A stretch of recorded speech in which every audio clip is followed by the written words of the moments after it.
We've been speaking about the ongoing reaction to the assassination of Charlie Kirk, and joining me now is someone who knew him personally, comedian and host of Primetime with Alex Stein on Blaze TV. Alex, thanks for your time tonight, and I'm so sorry for your loss. I wanted to ask you about your relationship with Charlie. You've spoken before about how incredible he was in helping to kickstart your career.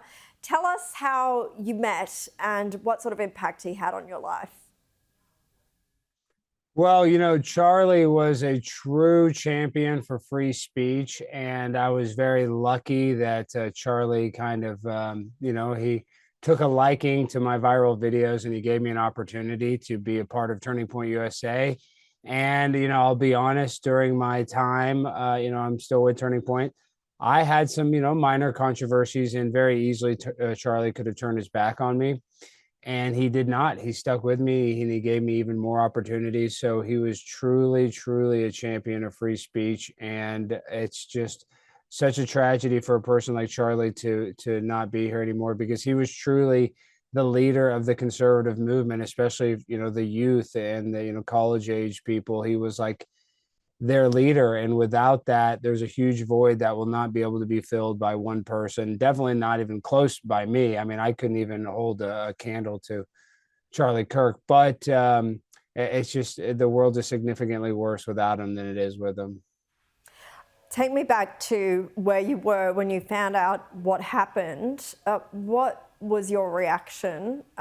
Must have been in utter disbelief, but to some extent, was the climate there that something like this could happen to a conservative figure there in the US?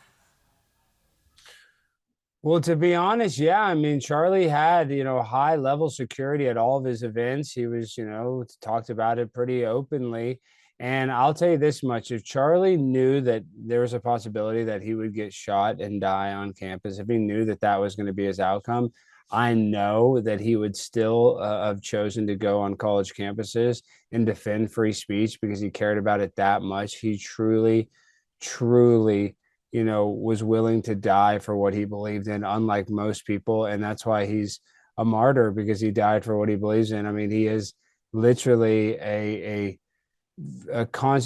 free speech, civil rights icon, and there's no debate in my mind whatsoever when I make that statement. You talked about what a huge role he had to play, especially among the younger generation, how no one can sort of fill that place. What do you think happens now to the conservative movement, especially among those younger voters? Will it continue? Will it get even stronger because of this event? Well, yeah, I mean, right now, Turning Point has had an influx in support. Every single T-shirt on their website is sold out. All of their events, the tickets have gone up. More people want to get involved. The request for chapters is up, tenfold, more than that. So obviously there is, I guess, a silver lining in the fact that now Charlie's legacy will even be bigger. But it's just not the same without Charlie. And I think Turning Point, I know Turning Point will go on, but it's just kind of like, it just doesn't have the same energy without Charlie, and that can be replaced by a team of people, but it's still just not going to be the same. Alex, it is a very somber time, but I do want to play a short clip from your latest video with Charlie that is sure to make some viewers smile or laugh, I hope. This was only a month ago. Have a watch. Mr. Stein.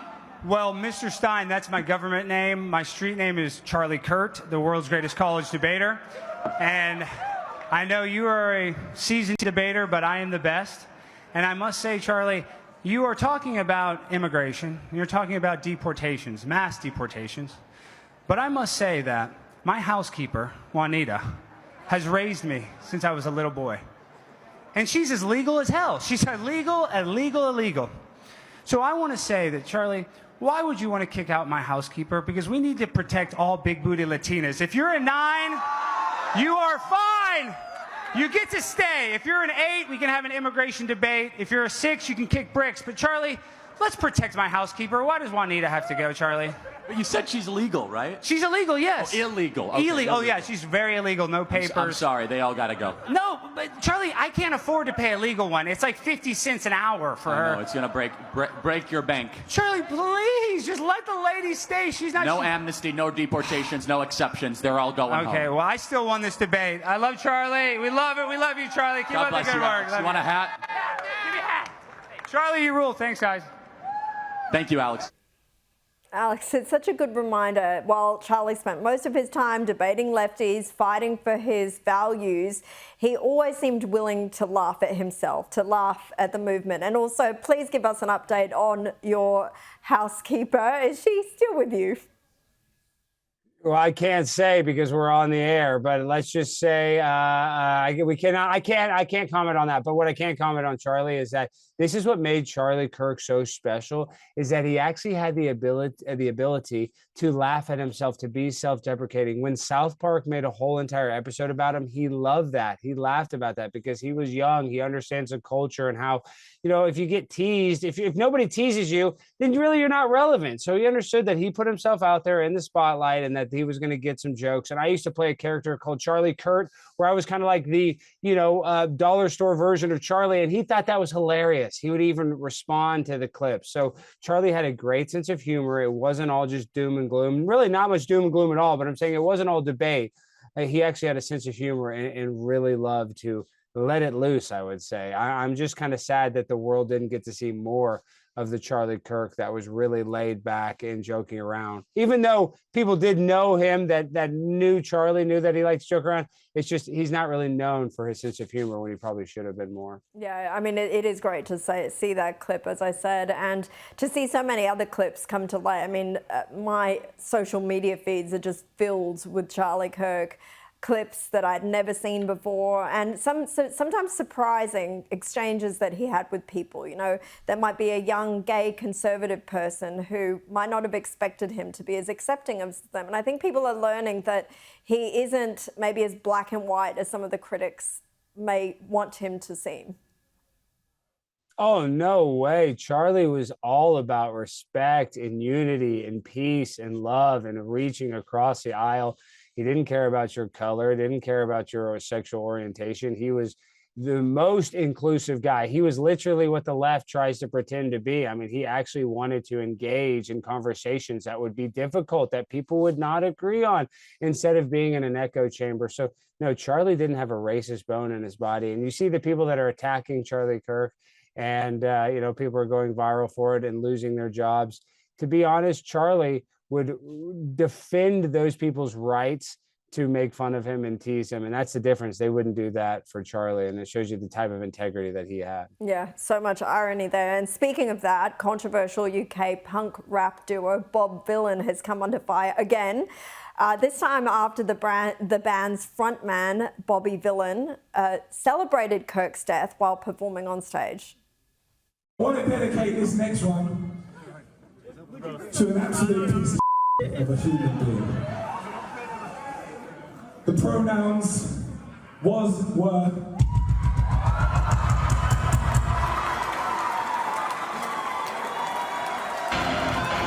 Because if you touch you will get banned. Rest in peace, Charlie Kirk, you piece of